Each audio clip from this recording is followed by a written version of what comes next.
All right, welcome in, everyone, to the deep dive. You know how this works. You bring us the stuff you're thinking about, and we dive deep, pull out the insights, those things that really make you go, hmm. Yeah, you've given us some really thought-provoking material for this one. Seems like it all revolves around, well, redefining right and wrong. Yeah. Like, what if everything we thought we knew about those was, I don't know, up for grabs? And right off the bat, there's this quote that kind of sets the stage for everything we're going to talk about. Don't believe what your ears hear, believe half of what the eye sees, and leave the rest to the brain. Rafiq El-Hariri said that. Wow. Powerful stuff, Rick. Totally. It's all about, like, filtering everything, even the stuff we think we're experiencing directly. And that's really at the core of what the author's getting at here, based on what you've shared with us. And we know you guys are all about getting those aha moments, those quick hits of knowledge. And I think this deep dive, well, this one's going to deliver. So let's jump in. The author starts by talking about the Camino de Santiago, specifically arriving in Estella. It seems like this was a huge turning point. I'd like to just breathe and process everything. It was, definitely. There's this real sense of needing to unwind after going through, like, a ton of personal change. Like, they'd hit this point where they just needed space to reflect. And Estella, that's where they found it, which I think is interesting on its own.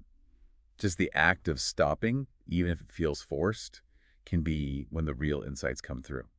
And then there's this thing about fixing a bicycle, just a simple repair, but it becomes this big metaphor. Turns out they'd put some parts together wrong, something literally mechanically wrong. Right. It's like it was working on a surface level, but underneath, there were these fundamental issues that were going to cause problems eventually. It Yeah. makes you think, like, what about our own beliefs, our own Yeah. assembly, so to speak? Are there things we've just accepted as right that might actually be, well, wrong? Right.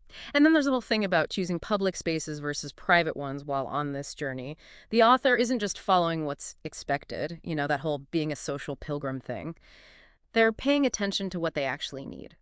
Sometimes that meant being alone, taking care of themselves, even if it went against the grain. Which, it speaks to self-awareness. Hmm. Recognizing when you need to recharge, when you need that quiet time versus the connection.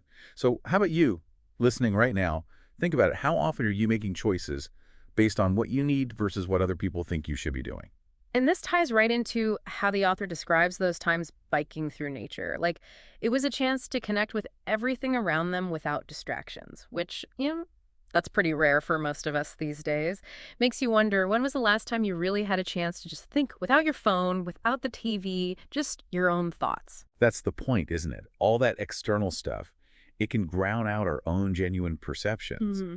It's only when we create that space, like the author did on the Camino, that we can really start to, I don't know, see things clearly. And from this very personal experience, the text goes a bit broader. The author starts talking about how so many of us grow up with these very specific worldviews, almost like a set of rules we don't even question. And sometimes those perspectives, they might be kind of limited. And this is huge because, if you're only shown a tiny piece of the map, you might think that's the whole world, right? What the author's getting at here is that sometimes logic, even common sense, it gets overshadowed by, well, the way we were raised, by fears we've inherited, or just stuff that's always been done a certain way. It's like we're all wearing these blinders, right?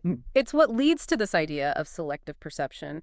We see what we're conditioned to see, not necessarily the whole picture. Exactly. We develop these filters without even realizing it. And those filters, they shape how we see the world, what information we even let in. It can make it hard to see anything outside of the little box we've always known. So this leads to a really interesting discussion about fear. The author talks about the difference between, well, regular fear, the kind you feel in the moment when something scary happens.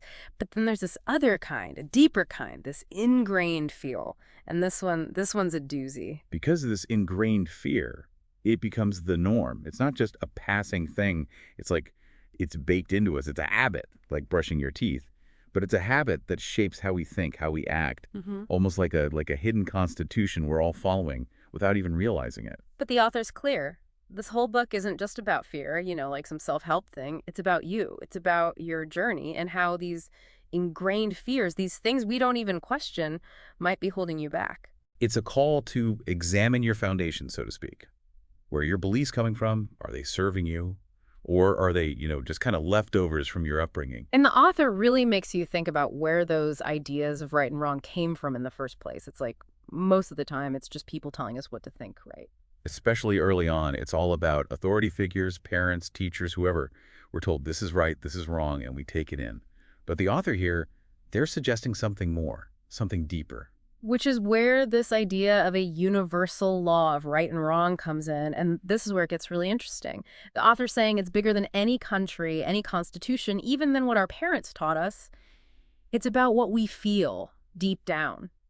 I don't know about you, but that really makes me think, what does that even mean? What does that look like? It's definitely a head scratcher, right? It sounds like the author's suggesting that there's this internal compass we all have, a sense of right and wrong that comes from within, not from any outside rule book. It's more about, maybe about, I don't know, connection, empathy, recognizing that we're all part of this larger thing. And if that's true, well, it puts a lot of responsibility on each of us, right? Oh, absolutely. The author lays out a few key things we need to do. First, we got to open our minds. Be willing to see other perspectives, different ways of living, even the universe itself. It's about being curious, not shutting things down just because they're different from what we're used to. And it's about being willing to get uncomfortable, really challenging those things we've always held as true, even if it's scary. Because that's where the growth happens, right? On the edge of what we're comfortable with. That's where the aha moments are hiding. And for you listening, maybe that means trying something new, hearing a different perspective, really stepping outside of that box. And, part of that is just being open to all the ways people live their lives and really seeing how connected everything is. I think that's a big part of what the author's getting at. We're all in this together, even if it doesn't always feel that way. That's the shift, right? It's about seeing those connections, seeing the shared humanity underneath all the differences. And it's not easy. It's definitely not a passive thing. Yeah, it's definitely a journey. The author's pretty clear about that. You can't just read about this stuff and suddenly get it. You got to go out and experience it for yourself. You got to step away from the life you've built, even if just for a bit.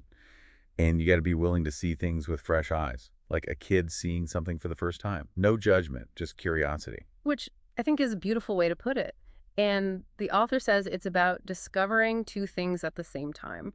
What's out there in the world, sure, but also what's in here, what feels true to you on a gut level.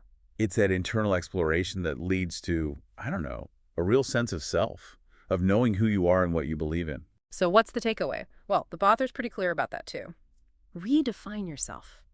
Be open to new stuff. Forget everything you think you know, especially the stuff that's holding you back.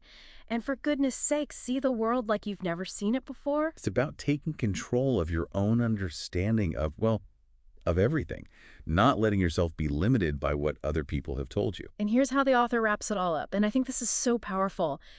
It is our responsibility to redefine what is really right and what is really wrong for each of us. Mic drop. Right? It is, isn't it? It's a call to action. It's about saying, hey, don't just accept what you've been given. Go figure it out for yourself. So as we wrap up this deep dive into the material you shared with us, what's the big takeaway?